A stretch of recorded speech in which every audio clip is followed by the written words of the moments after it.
pacientes que tengan desnutrición, pacientes que puedan estar relacionados a patologías como cardiopatías, ¿no? O patologías infecciosas, en las cuales encontramos muchas de estas patologías en los centros hospitalarios. O sea, yo voy al hospital, me hospitalizo, ¿no? Y en el entorno me puedo contagiar con un agente infeccioso, digamos, con patologías infecciosas de tipo intrahospitalario. Nosotros, los trabajadores del sistema de salud, y ustedes que muy pronto lo van a hacer, van a trabajar en un centro hospitalario. Y ya les dije, una de las patologías que probablemente tengan en el 30% de la población es la tuberculosis. Es una patología medioambiental, o sea, están en el entorno laboral y las pueden padecer, ¿no?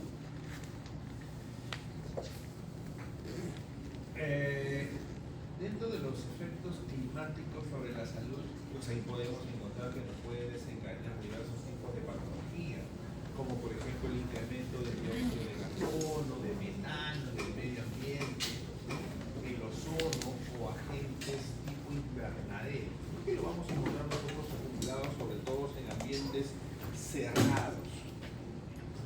Aquí hay una definición bastante importante, ¿no? Dice, todas las sustancias son venenos. ¿Será cierto eso? Sí. La dosis exacta es la diferencia entre un veneno y un remedio. Y sí, pues, ¿no? Si nosotros observamos los productos farmacéuticos o los fármacos a dosis adecuadas, nos alivian, nos sanan, nos curan, pero a dosis tóxicas pueden causar muerte. E incluso hasta los propios alimentos que nosotros ingerimos, en cantidades adecuadas, nos permiten movernos, nos permiten mantener nuestras fibras musculares, pero en dosis excesivas se van a ir almacenando y van a producir incluso daño en nuestro organismo. Entonces, partiendo de ese punto de vista, sí, pues todo puede ser muy bueno, pero de acuerdo a las dosis o las concentraciones que nosotros la ingeramos. Y aquí tenemos, por ejemplo, dentro de estos los xenobióticos. ¿Qué son los xenobióticos? Son sustancias químicas exógenas del medio ambiente que están presentes en el aire, en el agua, en los alimentos, en el suelo, y pueden absorberse al interior del organismo. ¿Qué encontramos nosotros en el medio ambiente? Los humos despedidos por las fábricas industriales. ¿Qué encontramos nosotros en el medio ambiente? Los plaguicidas. Los productos agrícolas pueden contener estos plaguicidas en las cáscaras de los productos. Los detergentes que lo utilizamos de manera bastante frecuente, desinfectantes, alimentos contaminados, las pinturas que antiguamente tenían concentraciones bastante grandes de plomo, el humo del tabaco. Pueden no fumar ustedes, pero estar próximos a una persona fumadora, ¿no? Puede también ser un fumador pasivo. Y los propios cosméticos incluso. Aquí tenemos diversos contaminantes del aire externo: dióxido de azufre, monóxido de carbono, ozono, dióxido de nitrógeno, plomo, ¿no? Y cuando encontramos todo esto dentro de nuestro ambiente, lo llamamos como la famosa niebla tóxica. Por ejemplo, el monóxido de carbono puede causar una intoxicación crónica, y esto se desarrolla debido a que la carboxihemoglobina, ¿no? Que es estable y puede aumentar hasta niveles muy altos en la sangre. Esta intoxicación aguda se caracteriza por un color generalizado rojo cereza de la piel y las mucosas, resultante de los altos niveles de carboxihemoglobina. Esta intoxicación de monóxido de carbono, que esta tiene la incapacidad de transportar el oxígeno, ¿no? Normalmente se debe transportar. Dentro de los contaminantes más frecuentes, es bien sabido que tenemos el humo de tabaco, pero también dentro de los contaminantes podemos encontrar al óxido de carbono, al dióxido de nitrógeno, al asbesto. Y esto nosotros lo podemos encontrar en ambientes cerrados. Se dice que los edificios antiguos que están cerrados con poca ventilación, conocido como el síndrome del edificio enfermo, pueden ser consecuencia de la exposición exposición a uno o más de los contaminantes internos por una mala ventilación. Desde ahí, una ventilación adecuada en los lugares donde uno reside. Dentro de los contaminantes tenemos al humo de la madera. ¿El humo de la madera puede terminar siendo un contaminante? Sí. Puede irritar las vías respiratorias, por supuesto que puede causar irritación de las vías respiratorias. Si lo irrita la vía respiratoria, puede ser un predisponente a infecciones de las vías respiratorias y los pulmones, por supuesto. Puede contener hidrocarburos policíclicos, incluso ser carcinogénicos. Y esto uno lo ve con bastante frecuencia cuando uno se va a las áreas rurales. Yo recuerdo cuando he hecho mi celu en esas zonas, hay unas casitas pequeñitas que viven los pobladores. Yo recuerdo que ahí tenían su cama y tenían una cocinita que las hace el propio ministerio, que son de barros, que lo tenían dentro de su centro, de su casa, mejor dicho, ¿no? Y ellos vivían, comían y dormían. Y cuando cocinan sus alimentos, ellos no utilizan pues, su balón de gas, ni tienen instalación directa, pues ellos ¿qué hacen? Utilizan leña del campo también. Ese es el humo que están inhalando de manera constante, ¿no? Y esto puede terminar siendo incluso cancerígeno. Entonces, pueden hacer neoplasias malignas. Por ejemplo, un ejemplo bastante claro que yo siempre lo pongo de manifiesto, mis abuelos ambos han muerto de cáncer. Ellos eran agricultores, mis abuelos, ¿no? Y han cocinado muchos años con leña. Pero ¿por qué han muerto de cáncer? Ellos no tomaban, no bebían, no tenían una mala vida, pero años expuestos pues, a ese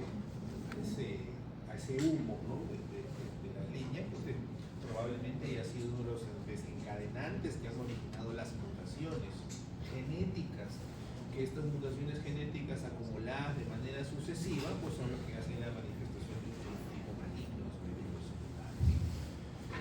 Otro de los contaminantes son los aerosoles, bioaerosoles. Varían desde agentes microbiológicos capaces de causar enfermedades infecciosas hasta alergias menos amenazantes. Tenemos el radón, que es un gas radioactivo derivado del uranio, ampliamente presente en el suelo.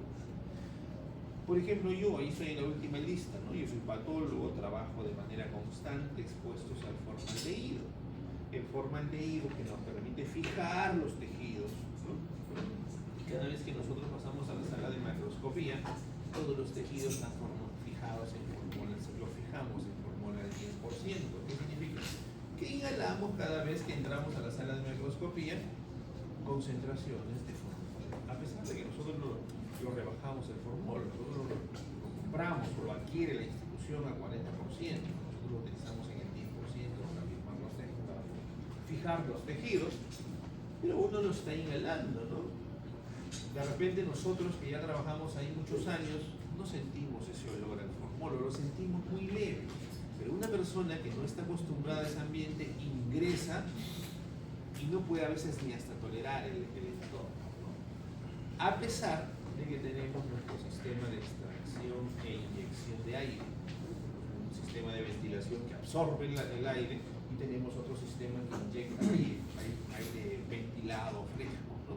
A pesar de ello, de todas maneras se siente, ¿no? Se siente. Antes que no teníamos ese sistema se sentía mucho más. Entonces, ¿esto qué nos puede originar a nosotros? ¿Irritación de las vías respiratorias? Por supuesto, se irritan las vías respiratorias, ¿no? ¿Puede originar un entorno cáncer en el tiempo? Sí, podría originar ese tipo de patologías, ¿no? Bueno, ese es en cuanto al formaldehído, pero los tecnólogos que trabajan en el laboratorio hasta la actualidad siguen trabajando con xilol, porque es un cancerígeno, también lo tienen expuesto ahí. Los radiólogos, alguien va a ser radiólogo, pueden ser expuestos a radiaciones de manera constante, ¿no? A pesar de que le dan no sé, le dan creo 6 o 10 días libres cada 3 o 4 meses, ¿no? Pero ellos tienen días libres por exposición a radiación, que es una contaminación de su entorno. Dentro de los contaminantes medioambientales tenemos el plomo. ¿El plomo dónde lo encontramos? En las minerías, los pacientes que trabajan como mineros con este metal,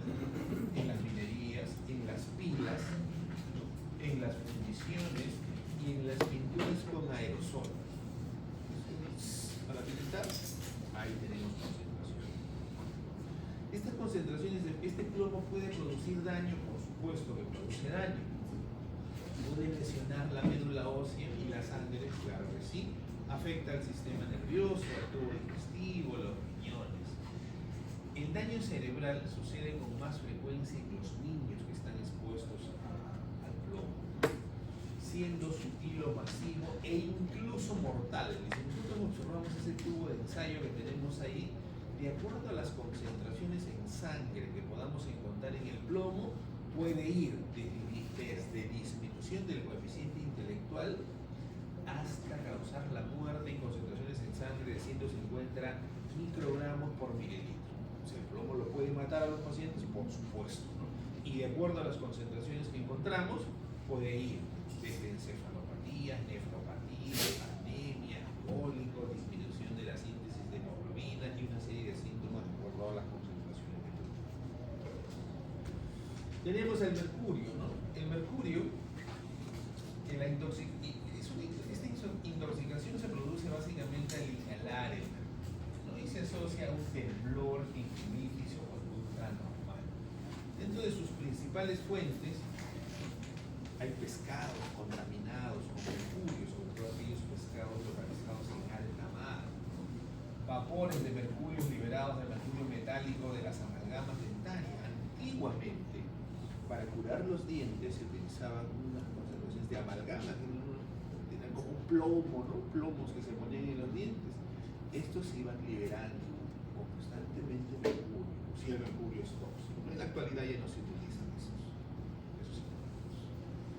El arsénico, ¿no? El arsénico, que se ingiere en grandes cantidades, causa efectos tóxicos como trastornos graves del sistema nervioso, del sistema digestivo, del sistema cardiovascular, del sistema nervioso central, y a menudo pueden ser mortales también. El cadmio también produce lesiones, puede producir necrosis de los elementos celulares, sobre todo aquellos encontrados a nivel de los alveolos o elementos celulares de los túbulos a nivel del riñón. Aquí en esta representación tenemos algunos de los metales pesados y dónde se pueden acumular con mayor frecuencia. Por ejemplo, nosotros las vías respiratorias pueden almacenar o causar daño a través del cadmio, arsénico, níquel, cromo. En los dientes se puede almacenar pues selenio, fluoruro. En el corazón causa lesión pues monóxido de carbono, ¿no? En la tiroides, el yodo, el ácido de azufre, el cobalto, a nivel de los pulmones, amoníaco, cadmio, ozono, ¿no? En la piel el arsénico, berilio, en los huesos el fluoruro, el plomo, el estroncio o el cadmio. A nivel del sistema nervioso, pues fluoruro, cadmio, plomo o mercurio. Estos son los elementos que pueden almacenarse en esas zonas y causar definitivamente daño. De acuerdo a la labor o al trabajo que pueden desarrollar las personas, pueden intoxicarse con disolventes orgánicos, órganos clorados, dioxinas, inhalación de polvos minerales, exposición al cloruro de vinilo. Entonces, de acuerdo a estos agentes, por ejemplo, los disolventes orgánicos, la exposición de estos en cantidades elevadas de vapores de cloroformo, tetracloruro de carbono pueden causar mareos, confusiones, conduciendo a una depresión del sistema nervioso. Incluso lo pueden llevar hasta coma al paciente. Los órganos clorados alteran el sistema endocrino y tienen actividad antiestrogénica y antiandrogénica. La inhalación de polvos de minerales, pues sabemos nosotros que lo que va a ocasionar en el tiempo es una inflamación de tipo crónica, causando pues un tejido fibroso, una fibrosis, una neumoconiosis a nivel de estas vías respiratorias. La exposición al cloruro de vinilo utilizan la síntesis de resina de polivinilo y esto conduce al desarrollo de angiosarcomas a nivel del hígado. El angiosarcoma es una proliferación vascular donde las células endoteliales pues, van a presentar un fenotipo maligno. Es la neoplasia maligna mesenquimal y las células endoteliales de los vasos sanguíneos pues tienen un origen mesenquimal. los agentes, que ya es bastante conocido, que pueden desencadenar diversos tipos de patologías, pues es el tabaco. Y el tabaco sabemos que puede causar irritación de las vías respiratorias, sabemos que pueden causar una inflamación a este nivel, que pueden causar metaplasia escamosa y que pueden desencadenar incluso neoplasia maligna. Es bastante conocido ello. Pero el tabaco, por ejemplo, en la gestante, incrementa el riesgo de abortos espontáneos, ¿no? Una mujer fumadora que se embaraza puede perder la gestación, ¿no? Por debajo de las 20 semanas, ¿no? La cual conocemos como abortos, sin necesidad de someterse manualmente o a estos abortos espontáneos. Estas mujeres embarazadas incrementan los nacimientos pretérminos. ¿Qué significa? Que niños o los productos nacen antes de las 37 semanas de gestación.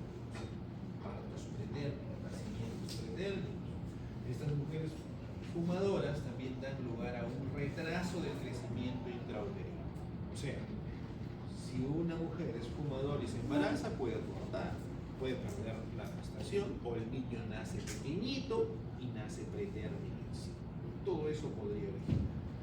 Y dentro de los efectos que puede originar el consumo de tabaco, aquí tenemos en este cuadrito las sustancias y los efectos que puede producir.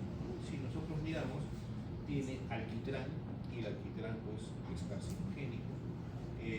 Los hidrocarburos aromáticos policíclicos, esto también es carcinogénico, y si nosotros miramos la lista, muchos de ellos son carcinogénicos. Es por eso que en la actualidad se ha prohibido que las personas fumen en público, ¿no? Antes no, antes uno podía entrar de repente hasta en el aula, estaba fumando un estudiante, ¿no? Y ya no dejaba de fumar, pero esto contaminaba a sus compañeros. En la actualidad, por ejemplo, hasta en los lugares públicos ya se prohíbe fumar. Cuando uno va al aeropuerto, en el aeropuerto ya no se puede fumar. Hay un lugar de fumadores y es un ambiente así cerrado, ¿no? Están fumando. Una vez me encontré con un amigo ahí y él es fumador, y como no puede fumar normalmente por ahí, vamos al área de fumadores. Me dice, jamás había entrado pues, al área de fumadores, no fumo, ¿no? Acompáñame, ya va. ¿Me podrán creer que cuando uno ingresa a ese ambiente está lleno de humo, se ve negro como una niebla adentro y todos están fumando, o la mayoría, ¿no? Ahí sin necesidad de fumar, uno se convierte en un fumador pasivo. Bueno, ha disminuido un poco, incluso pues ahora hasta la propia televisión, ¿no? Hace propaganda de fumar, beber alcohol, ¿no? Pero igual, pues, ¿no? El fumador continúa fumando. Aquí tenemos los agentes nocivos del humo de tabaco. Los agentes nocivos del humo de tabaco, nosotros sabemos que puede producir una irritación de la mucosa bronquial, por supuesto, originado por una inflamación, y se inflama, eso va a producir moco y me puede llevar a una bronquitis crónica, y la inflamación puede terminar desencadenando pues, una neoplasia maligna, lo que se llama. Este humo de tabaco produce reclutamiento de leucocitos, por supuesto, ¿no? Si yo tengo una patología inflamatoria, tiene que haber leucocitos en el pulmón. Esto produce un incremento local de la elastasa. ¿Y esta elastasa qué hace? La elastasa destruye al tejido conectivo. Y cuando destruye el tejido conectivo, me causa el enfisema. ¿Han visto ustedes un enfisema a la microscopía en los libros alguna vez? Sí lo han visto, yo les aseguro que sí lo han visto. Y en la lámina que yo presenté, había enfisemas. Esos espacios claros, grandotes que había en el edema agudo de pulmón, y que les dije, bueno, eso pertenece a otra patología. Ahí se rompe por las elastasas ese tejido conectivo y luego se dilata. Pero eso no hace tejido fibroso, no se fibrosa, y ese es el famoso enfisema. O sea, sí lo habían visto, ¿eh? Y ahí se repite lo que yo siempre les digo: las cosas que no conocemos pueden pasar por nuestra delante, no sabemos qué es, no sabemos. Llega el paciente, les habla de sus síntomas, y si ustedes no conocen la clínica del paciente, no lo van a diagnosticar porque no lo conocen. Hoy día lo han visto el enfisema ahí, Todos lo han visto y cuando le digo esos precios claros, grandotes, sí, ahí está. Pero no se identifica. Y el alquitrán, un mutágeno, también que lo encontramos en el tabaco, pues y este también promueve la aparición de neoplasias. El cigarro o el humo de tabaco ha sido considerado como el asesino silencioso, o sea, te va a matar, te va a matar. Y si nosotros pensamos en el humo de tabaco, lo primero que se nos viene a la mente, decimos, produce cáncer, sí, y se nos viene a la mente que produce cáncer de pulmón, ¿no? Pero no solamente produce cáncer de pulmón, nosotros tenemos aquí en esta representación esquemática, me puede producir, miren, cáncer de la laringe y de la boca. Por supuesto, pues el humo de tabaco, nosotros está respirando, puede comprometer esas zonas. Cáncer laringio y de la boca en un 15 al 20%. Cáncer de pulmón, por supuesto, el 70% de los fumadores pueden llegar a ser cáncer de pulmón, perdón, el 70% de las neoplasias malignas están asociadas a fumadores. Cáncer de riñón, un paciente fumador me puede, por supuesto, de páncreas, cáncer de vejiga, y miren, para aquellos que fuman, disminución del flujo sanguíneo cerebral. Y si me causa disminución del flujo sanguíneo cerebral, ¿no? El estudiante no debería fumar, si me causa disminución del flujo sanguíneo cerebral. Cáncer de esófago, por supuesto, aquellos pacientes que golpean y hacen sus maniobras ahí. Arritmia cardíaca favorece la aparición de infartos cardíacos.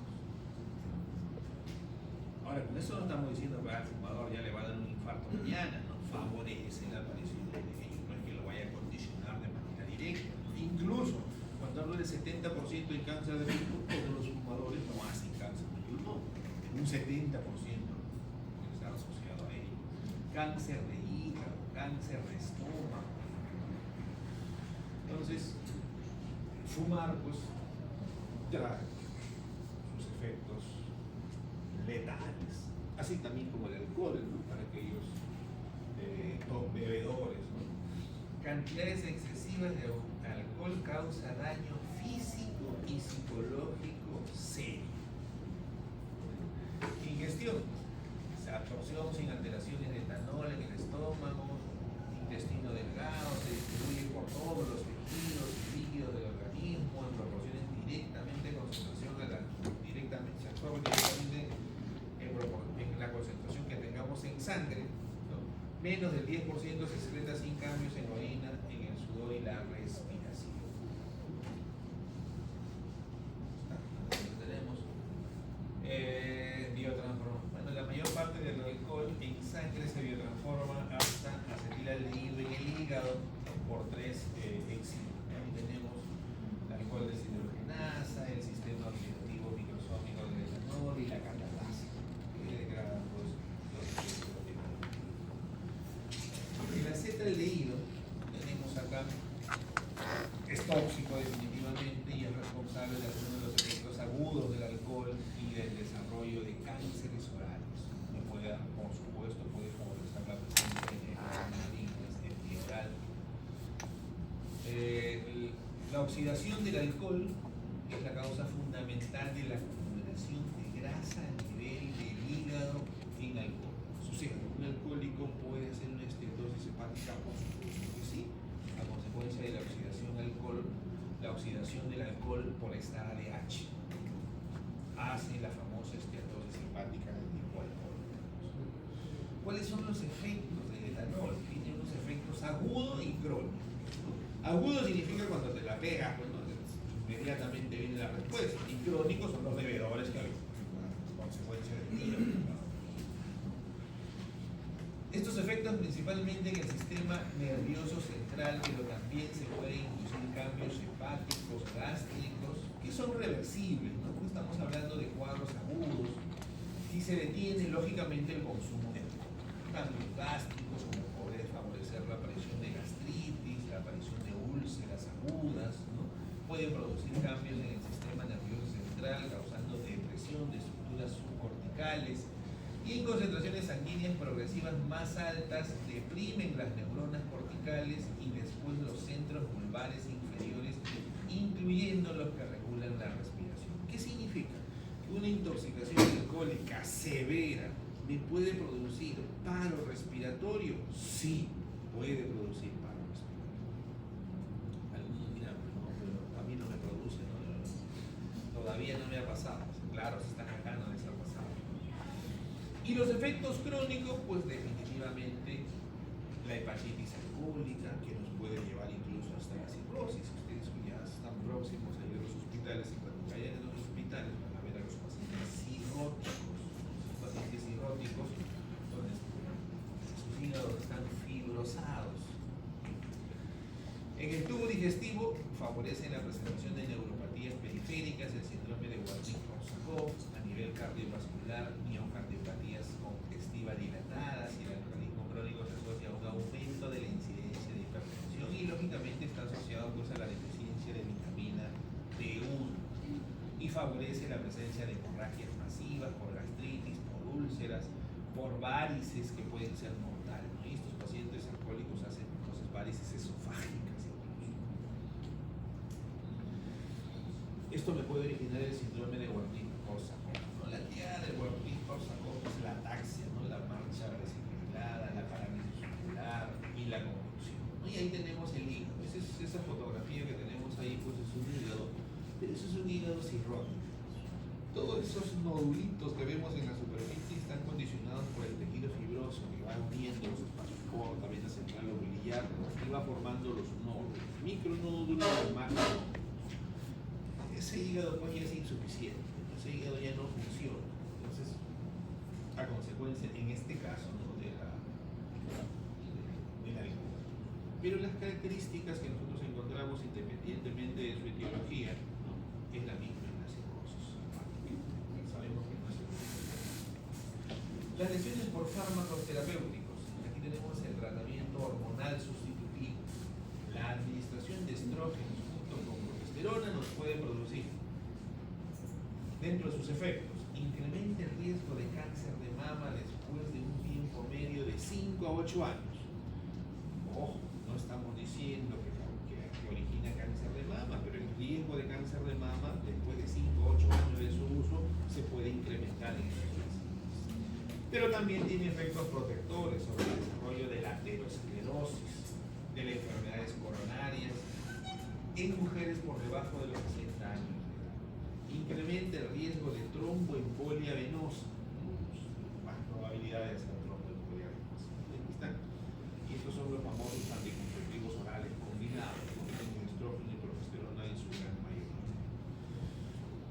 Tenemos esteroides anabolizantes, ¿no? Los efectos adversos de estos esteroides anabolizantes detienen el crecimiento en los adolescentes. Pues está contraindicado porque los adolescentes pueden utilizar estos esteroides anabolizantes. Favorece la presencia de acné, la presencia de ginecomastia. Ojo, los esteroides anabolizantes favorecen la aparición de atrofia testicular. Tienen alteraciones del crecimiento del vello facial y lógicamente alteraciones de los cambios menstruales en el sexo femenino.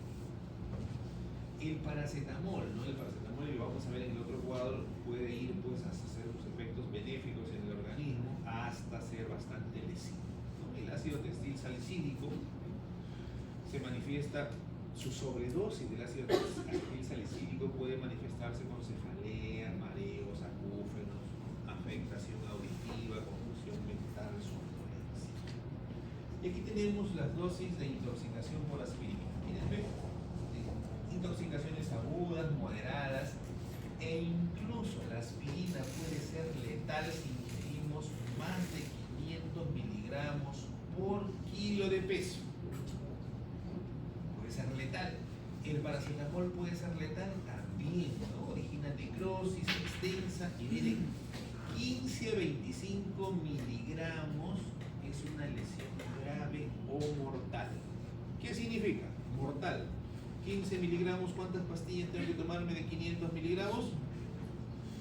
15 gramos, 30 pastillas. Y para llegar a 25 gramos, 50. O sea, entre 30, 50 paracetamoles, eso que venden ahí, puede ser letal para el paciente.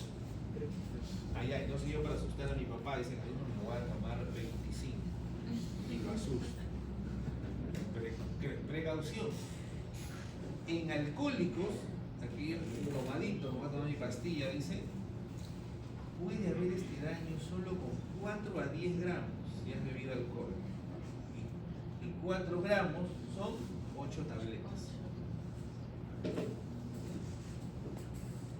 Así que si están tomaditos, toman 15. Por eso es que dijimos inicialmente, todos los productos son venenos. Las dosis ideales son los que establecen la diferencia. La cocaína, ¿no? La cocaína, bueno, aquí están los efectos cardiovasculares de la cocaína, produce taquicardia, hipertensión, vasoconstricción periférica, induce isquemia miocárdica. Y sí, incluso en la guía de práctica antigua había un infarto agudo de miocardio a consecuencia de intoxicación por cocaína. Y aquí se describe. Lógicamente produce una vasoconstricción arterial coronaria, ¿no? E intensifica la formación de trombos. Los efectos sobre el sistema nervioso central produce hiperpirexia, crisis comiciales, en gestante disminuye el flujo de la placenta, produce hipoxia fetal y puede incluso llevar hasta abortos espontáneos. Puede producir perforación del tabique nasal, disminución de la capacidad pulmonar y favorece la presentación o el desarrollo de miocardiopatías dilatadas. La heroína es un opiáceo adictivo derivado de la planta dormidera, se administra de manera intravenosa o subcutánea y los efectos son variados, incluyen euforia, alucinaciones, somnolencia, sedación, ¿no? E incluso pueden llevar hasta la muerte. A nivel pulmonar pueden favorecer la presencia de edema, embolia, incluso infecciones.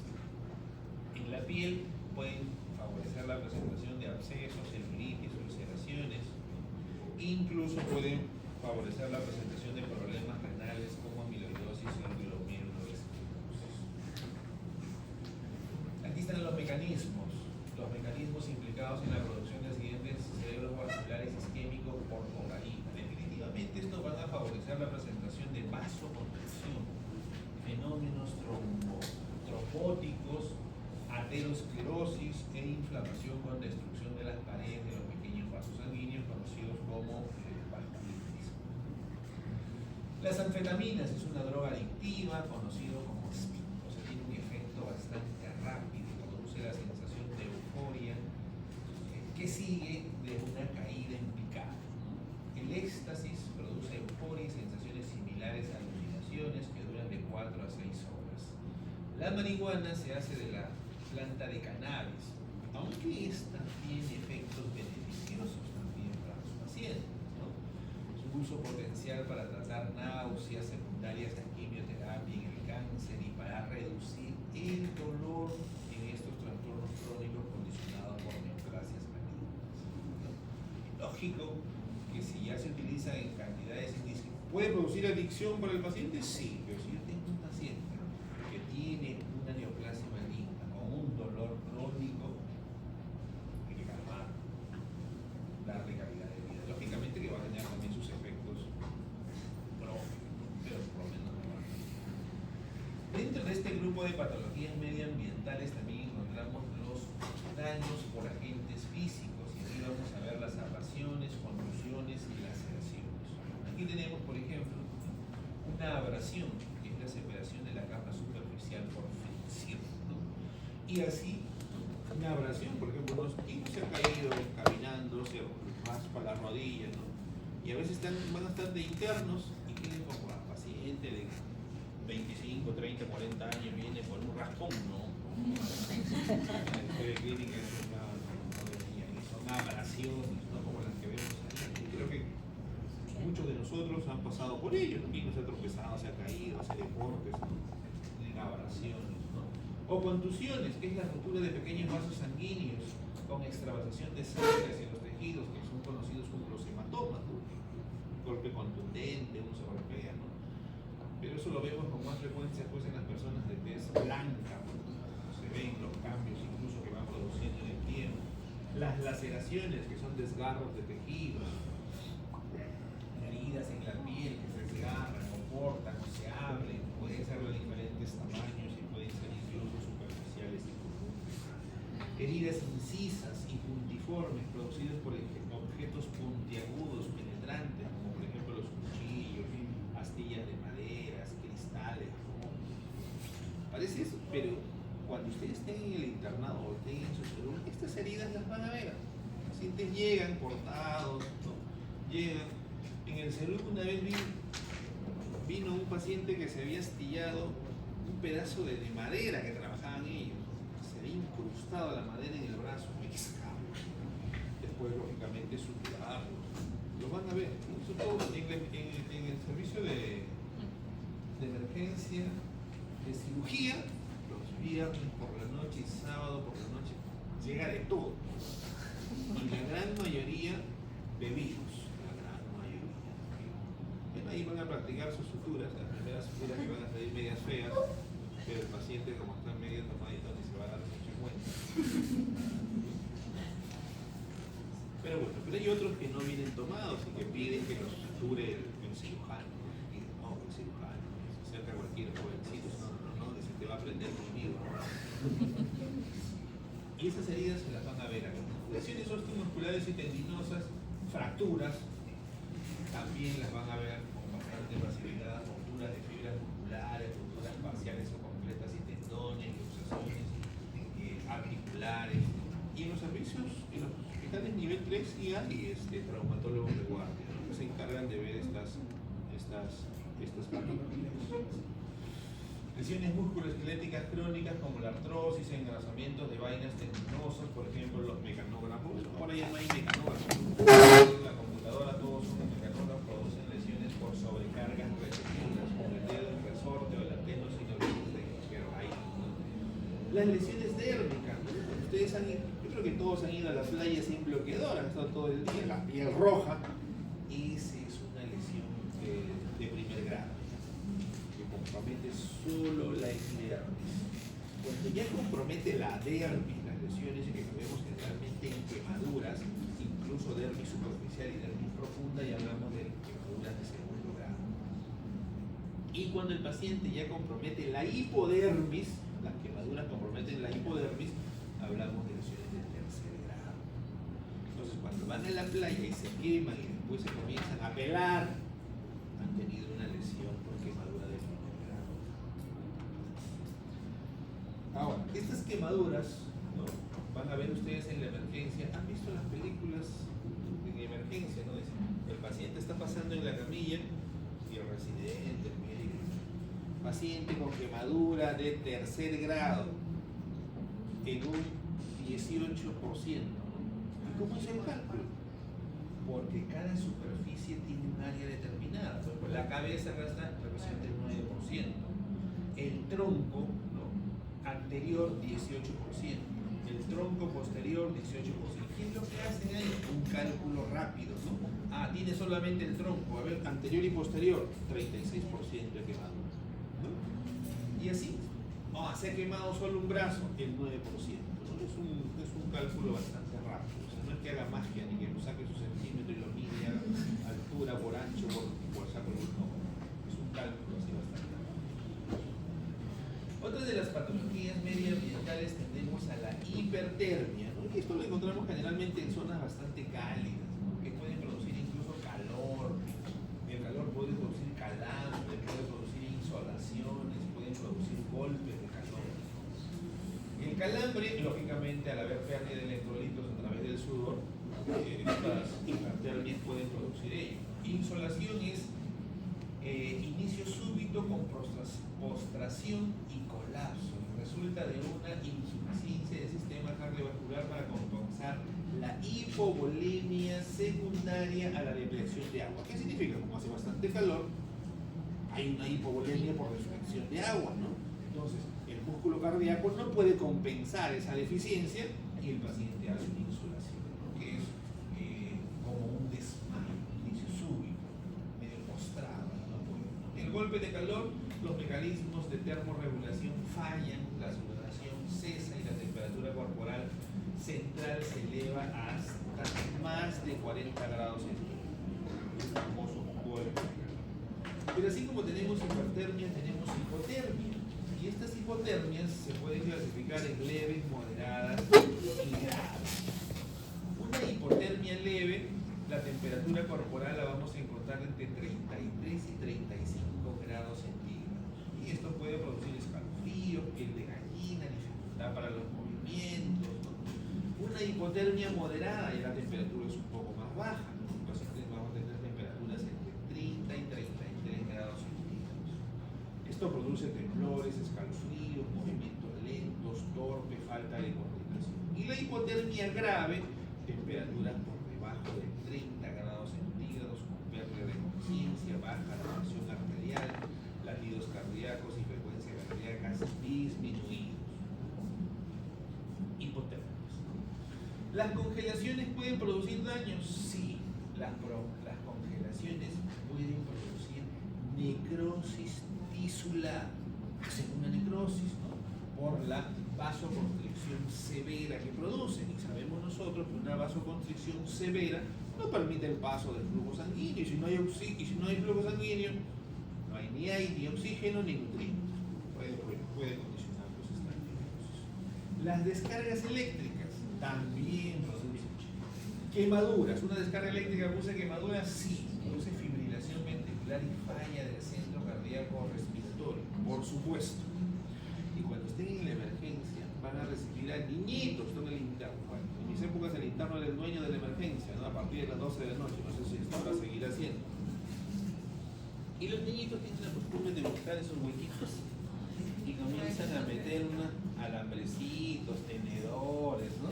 Y lógicamente, bueno, reciben la descarga eléctrica. Y a algunos, ya bueno, le pasó, está ahí, no le pasó nada. Pero hay mamás y mamás y lo llevan. Doctora casa, doctora hijita, ha metido su dedo, revíselo, ¿no? Vaya a tener una afectación cardíaca, ¿no? Y sí, lo puede producir, ¿no? Puede producir. ¿Quién ha metido su dedo en el enchufe que de pequeño de ustedes? ¿Que se acuerdan? Sí, de repente, ¿no? Pero no se acuerdan. Están tapaditos. E incluso en las zonas de la tierra hay pacientes que reciben descargas eléctricas.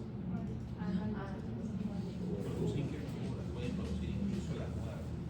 Las radiaciones también forman parte de esto y aquí aquellos que vayan a ser radiólogos, ¿no? Van a estar expuestos a ello. Y dentro de las radiaciones tenemos radiaciones ionizantes y no ionizantes. Y aquí tenemos las radiaciones con rayos alfa, beta y gamma.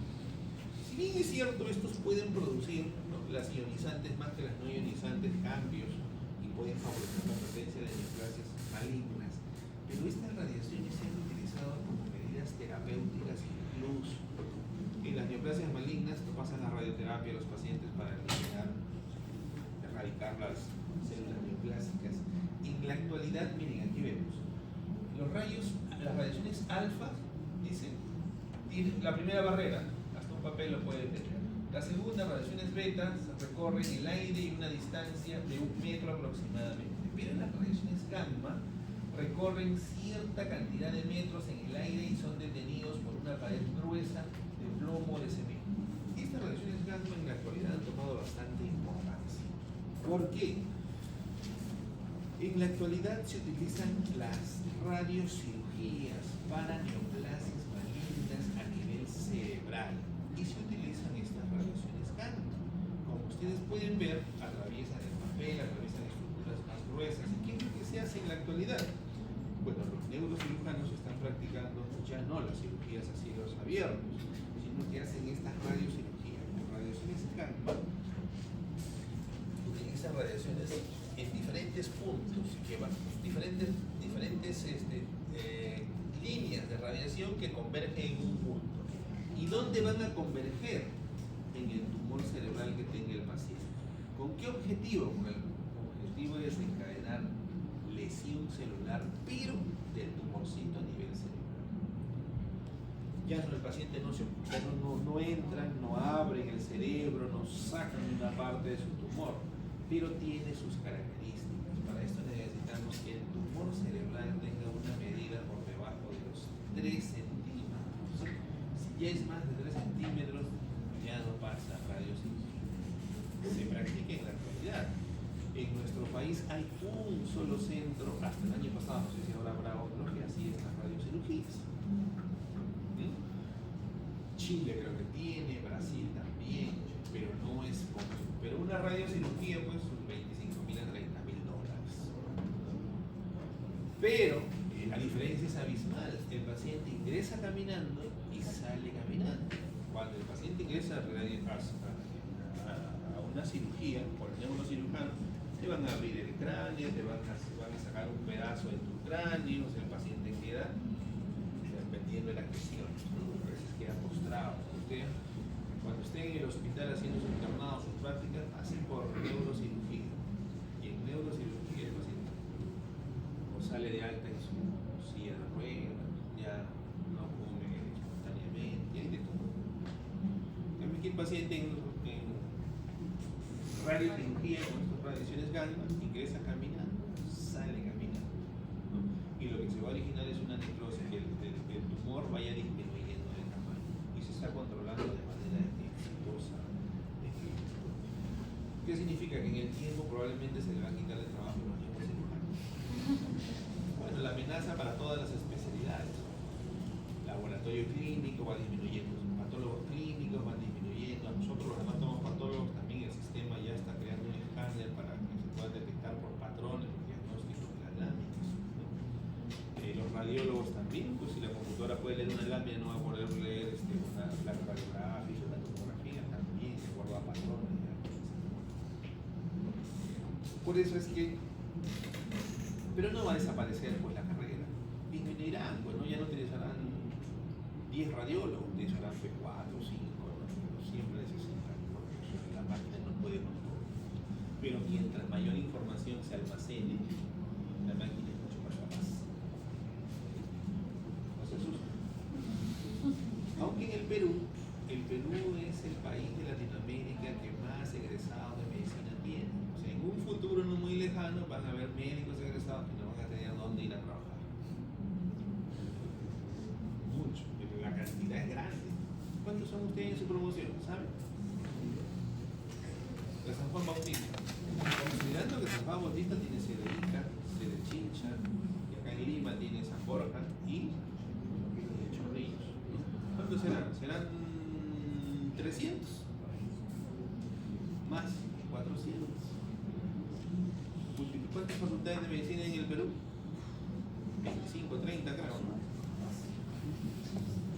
Multiplicado por todos ellos, con ellos van a concursar para ingresar a la residencia. Y yo quiero ser cirujano plástico, y aparecen 2 o 3 plazas para cirugía plástica. ¿Cuántos son? 300 por 25. Yo quiero ser ginecólogo. Ya, en ginecología aparecen más plazas, aparecen 15 plazas. ¿Pero cuántos postulan? 2.000, 3.000. Y para ingresar, ¿qué tienes que hacer? Quedar entre los 15 primeros puestos. Porque lo llaman al primer puesto, llegó al puesto 15, se copó. Chao, le dicen el resto. Y para eso, tienen que quedar entre sus puestos. Complicado, ¿no? Antes era diferente. En mis épocas era diferente. En mis épocas nos sobraban plazas. El CERUC era sorteo, automáticamente todos iban al CERUC, no se va a exámenes. ¿Por qué? Porque el filtro era para ingresar. Ahora el filtro ya no es tanto para ingresar, el filtro ahorita es para hacer la especialidad, ¿no? ¿Quieres ser pediatra? Ya, te dan 15 plazas de pediatría. ¿Postulan cuánto? 1.000, 2.000, 3.000. ¿Qué tienes que hacer? Quedarte los 15 o 20 primeros puestos. Y para quedar entre los 15 primeros puestos o 20 primeros puestos, si son 25, tienes que estar pues, entre los 10 primeros por lo menos de tu promoción, ¿no? Y si no estás, bueno,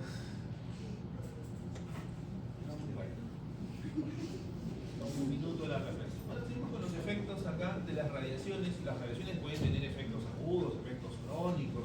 pueden afectar a todos los sistemas, pueden producirme leucemia, pueden producirme neoplasias malignas en diferentes zonas, incluso me pueden llegar a producir hasta sarcomas, afectan piel, tubo digestivo, gónadas, tejidos hematopoyéticos, puede afectar todo lo demás. Vamos a pasar a la otra. Se lo he anticipado, creo, con lo que he dicho.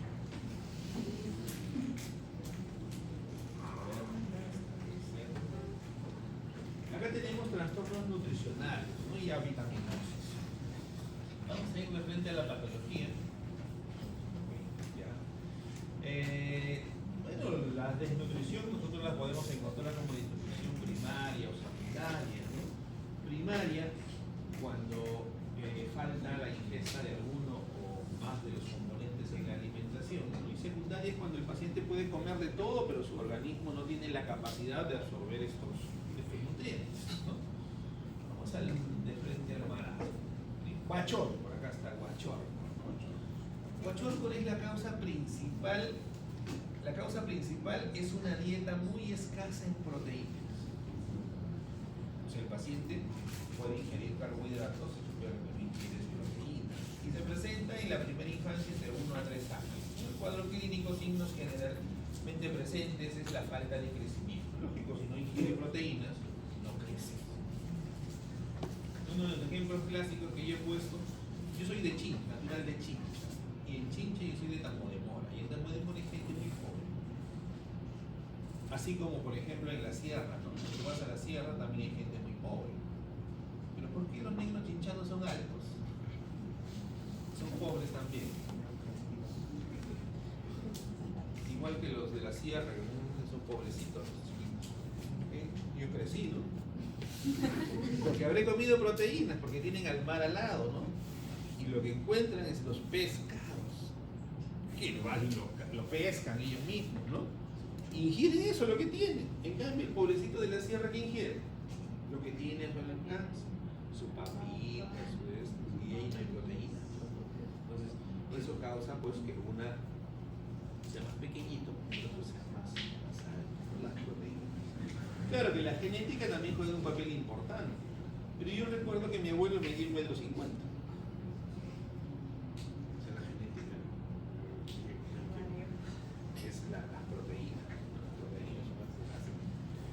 Bueno, y la origina falta de crecimiento.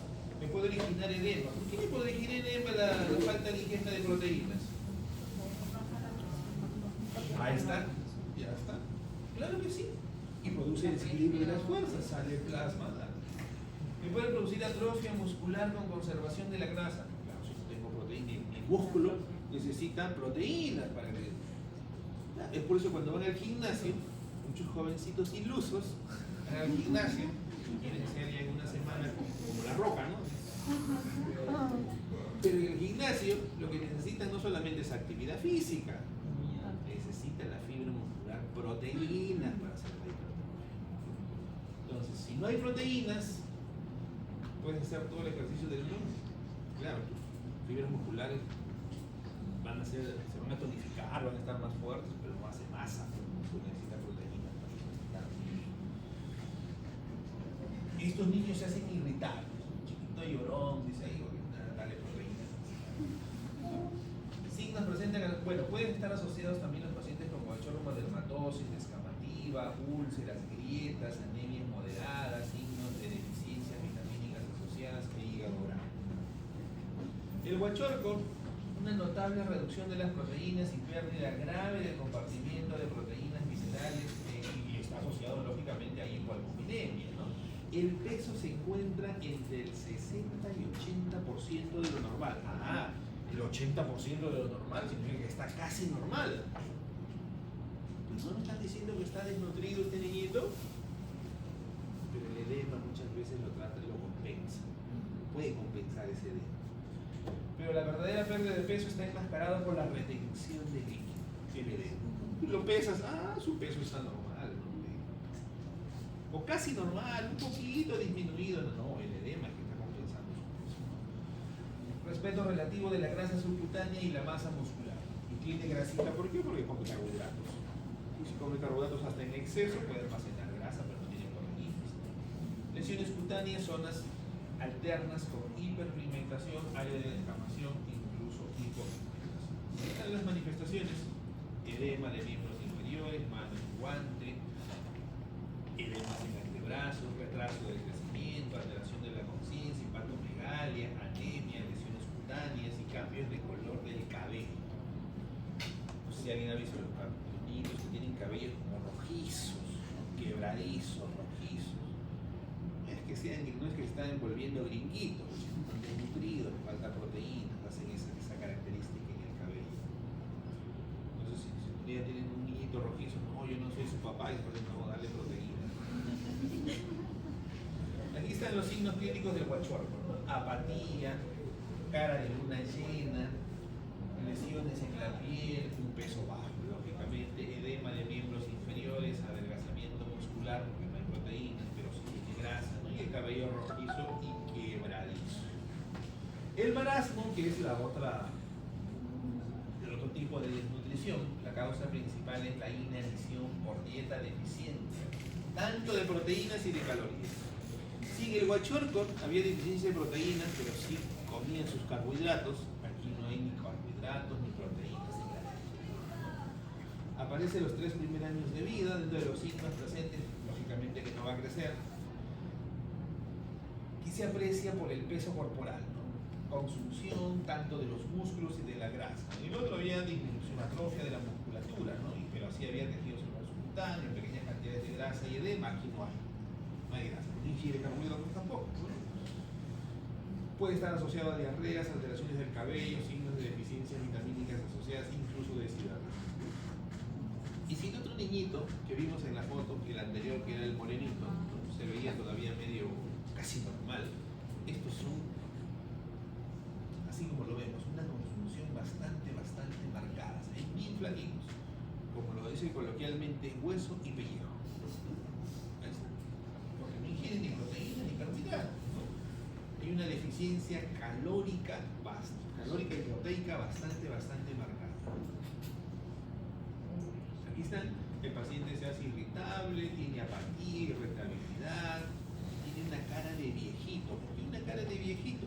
Porque no tiene tejido celular subcutáneo, no tiene grasita. Nosotros en los cachetes tenemos grasita, algunos más, otros menos, pero siempre hay tejido adiposo. Este no tiene cara de viejito, piel seca, extremidades flácidas, el peso es muy bajo y este no está acompañado de edema, hay una disminución del tejido muscular y adiposo, y aquí el cabello sí tiene características de bueno, aquí están los exámenes de laboratorio para poder establecer o ayudar en el diagnóstico, pero a la vista, pues. Y de los grados de nutrición: grado 1, 2 y 3. Grado 1 cuando hay pérdida entre el 15 al 25% del peso, grado 2 del 25 al 40% del peso, y grado 3 pérdida de más del 40% de su peso. Aquí están las características que hemos dicho para establecer la diferencia entre el marasmo y el guachorco. La obesidad también termina siendo pues, un condicionante de patología, ¿no? El índice de masa corporal, peso, talla, el adecuado por debajo de entre 20 y 25. ¿No? ¿Yo estoy gordo o no estoy gordo? A ver, ¿qué me dicen? Yo he hecho una consulta, hice una consulta hace menos de una semana. ¿Estoy gordo? ¿Estaré normal? ¿Estaré muy flaco? ¿Estaré gordo? Parece normal, ¿no?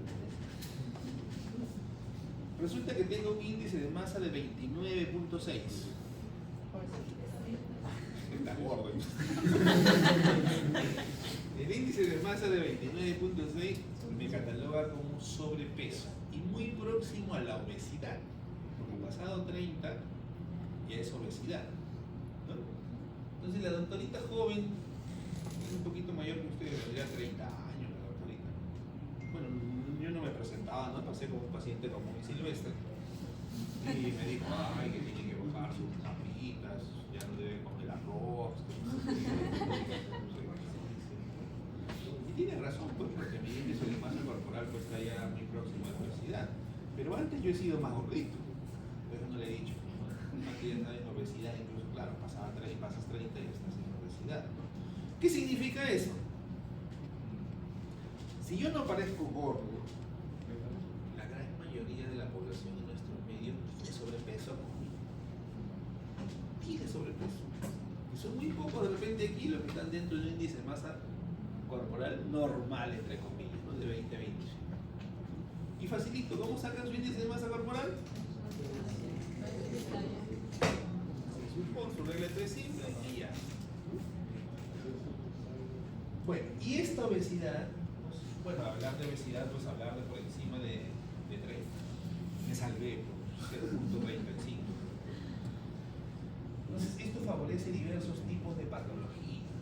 La etiología puede ser genética, factores ambientales, ¿no? Un trastorno de desequilibrio energético. Otras patologías pueden condicionar ello, pues, por supuesto, ¿no? ¿Y la obesidad qué hace? La obesidad es considerada ahorita una patología que favorece la aparición de diabetes. El que es gordito, mayor posibilidad de ser diabético, mayor posibilidad de ser hipertenso, estar asociado a hipertrigliceridemia, colesterol HDL, el colesterol bueno, bajo, enfermedades de arterias coronarias. O sea, tiene mayor probabilidad de hacer una placa de ateroma, por supuesto que tiene mayor probabilidad, y si tiene de hacer una placa de ateroma, pues mayor probabilidad de morir, de causar, de que se muera por un infarto, ¿no? El síndrome hipoventilación, ¿no? Si el paciente tiene una barriguita grande, ¿no? Hay otros pacientes que son panzones, ¿no? Tienen dificultad para respirar, ¿no? Los pacientes gorditos hacen y así respiran, ¿no? Como si estuvieran agitados, cansados, somnolencia excesiva, apnea, policitemia por el problema respiratorio que tienen, ¿no? Y los organismos tratan de compensarlo, ¿no? Y pueden causar incluso, pueden estar asociados incluso a insuficiencias, ¿no?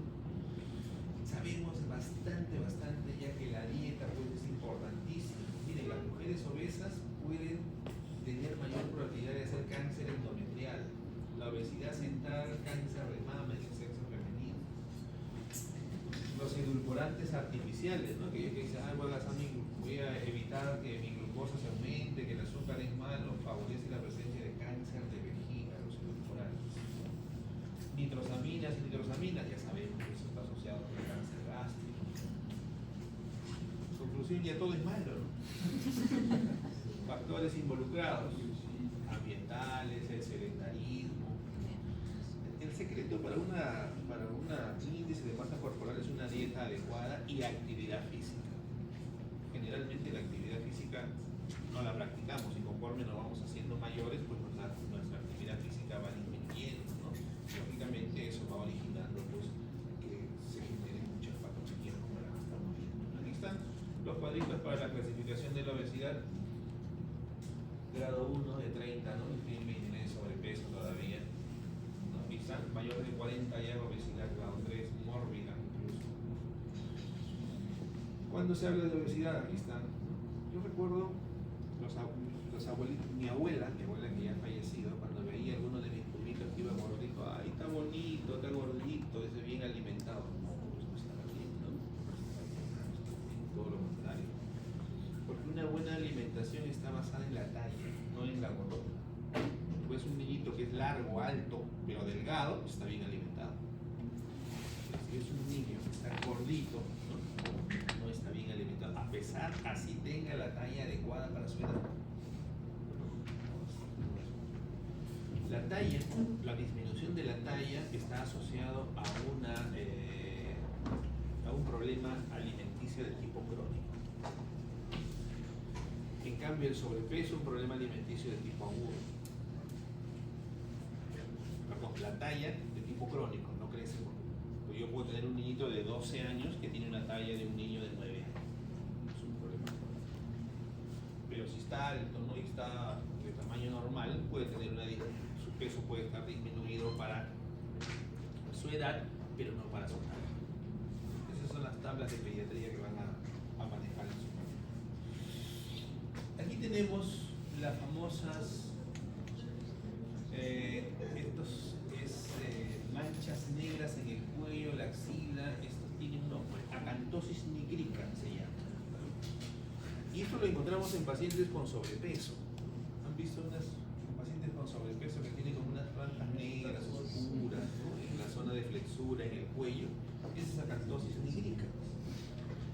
malo no es, ¿no? Pero eso está compuesto, ¿no? Es una acanthosis nigrica que está caracterizada por una hiperpigmentación, por eso que se ve medio oscuro, con una hiperkeratosis, medias rugosas, sobreelevadas, ¿no? Con presencia de papilas, las pequeñas papilitas, estas que salen por encima, ¿no? Que afectan de forma simétrica principalmente los pliegues cutáneos y que lo vamos a encontrar nosotros generalmente en pacientes con sobrepeso. ¿Lo han visto? Yo les aseguro que muchos de ustedes lo han visto, después de que tienen unas franjas negras y unas franjas en el cuello. Quita la obesidad infantil, los niños gorditos, ¿no? Eso cada vez que hago esta clase me acuerdo a mi abuela, ese hermano de ahora llegaba un primito gordito, ahí está bonito. Aquí tenemos los nutrientes, tenemos macronutrientes y micronutrientes. Los macronutrientes tenemos el carbohidrato, proteínas y lípidos, ¿no? Y dentro de los micronutrientes tenemos las vitaminas, los minerales y tenemos la vitamina. Vamos a ver la lista, aquí está la lista de vitaminas liposolubles e hidrosolubles, el famoso AD, ¿no? A, D, E, K, ¿no? Son las liposolubles y las hidrosolubles, todo el abecedario que resta, C, B1, B2, B3, todas las Bs. Y cada uno con su nombre específico. Las vitaminas liposolubles son aquellas que no son solubles en agua, sino que se disuelven en grasa, ¿no? Y aquí tenemos la vitamina A. La vitamina A, que su carencia de vitamina A que me va a originar ceguera nocturna, retraso en el crecimiento, ¿no? Hiperkeratosis. Tenemos la deficiencia de vitamina D, que puede estar asociados a raquitismo o osteomalacia, ¿no? Que interviene con la absorción del calcio básicamente. La vitamina E, ¿no? Que es un antioxidante, que su deficiencia puede estar asociada a presencias de anemia. Y la vitamina K, que su deficiencia está asociada principalmente a trastornos de la coagulación. No puede favorecer la presencia de hematomas o hemorragias. Luego tenemos las vitaminas hidrosolubles, ¿no? Una lista de 28 en todos los otros componentes alimenticios. Tenemos la tiramina, la riboflavina, niacina, ácido pantoténico, piridoxina, ácido fólico, ascórbico, cianocobalamina, ¿no? Todos los otros componentes, cada uno con sus fuentes y lo que produce principalmente en ¿cómo se llama? Su deficiencia, ¿no? Algo que le dan a las mujeres embarazadas es la B9, ¿no? Le dan B9 a la mujer, ácido fólico, ¿no? ¿Y por qué le dan? Porque hace anemia, dice acá que la deficiencia de B9 hace anemia megaloblástica. Y eso se previene con el ácido fólico. ¿Hay alguna mamá aquí? Todavía ninguna. Próximas todas. ¿No? Le dan, ¿no? Ácido fólico a la mujer que se va a embarazar o a la mujer gestante, pero no le dan por la anemia megaloblástica. El ácido fólico también juega un papel importante en fortalecer al sistema nervioso, ¿no? Entonces eso es la prevención que se hace, ¿no? Claro que su deficiencia también está asociada pues a eritrocitos por encima de 100 de volumen corpuscular medio, ¿no? Igual que con la deficiencia de cianocobalamina, conocido como B12, ¿no? Pero en este caso se utiliza como otro objetivo, ¿no? Para corregir la anemia megaloblástica. Y luego tenemos la caquexia que está caracterizada por pérdida de peso extrema, fatiga, atrofia muscular, anemia, anorexia, edema. Estas caquexias los he visto yo en pacientes con VIH y tuberculosis. Así están en los hospitales postrados, así, hueso y pellejo, así como se observa VIH y tuberculosis. Y aquí tenemos la anorexia y la bulimia, ¿no? ¿Qué es la anorexia? Así que no come nada, no quiere comer nada porque todo se mira al espejo y se ve gorda, generalmente en el sexo femenino. Y la bulimia, no, la bulimia también no quiere engordar, pero come, satisface su necesidad y después lo devuelve, ¿no? Y lógicamente que eso va a estar asociado pues a diferentes cambios, ¿no? Caída de cabello, baja de presión arterial, trastornos en el ciclo menstrual, aparición de vello, intolerancia al frío, en el caso de la anorexia, en el caso de la bulimia, conciencia de anormalidad en el patrón alimentario, vómitos impulsivos, menstruaciones ausentes o disminuidas, oscilaciones de peso bastante significativas, trastornos básicamente. Bien chicos, ahí estamos en la semana 6, la semana 7 que viene hacemos cánceres y en su siguiente semana es la matanza. Digo la matanza, no, es peor. El examen, estudien, porque los exámenes técnicos, como les he comentado, Son matanza.